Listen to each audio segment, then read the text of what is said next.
ইসলামের যদি সবথেকে বড় ক্ষতি করে থাকে সেটা তথাকথিত দাড়ি টুপির আড়ালে একদল ছদ্মবেশী মুনাফিকদের দ্বারা ইসলামের সবথেকে বড় ক্ষতি হয়েছে।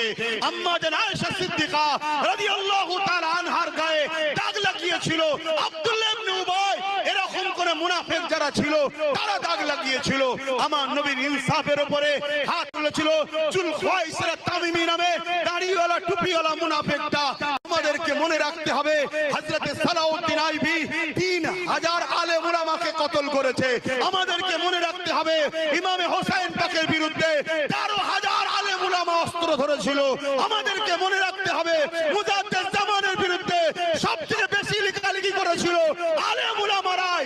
আজকেও আমার রাসূলের দ্বীন ও মুজাদ্দিদ জামানের সিলসিলার বিরোধী উলামারা করবে, কিন্তু আপনি কোন কাতারে থাকবেন সেটা আপনার বিবেককে প্রশ্ন করুন।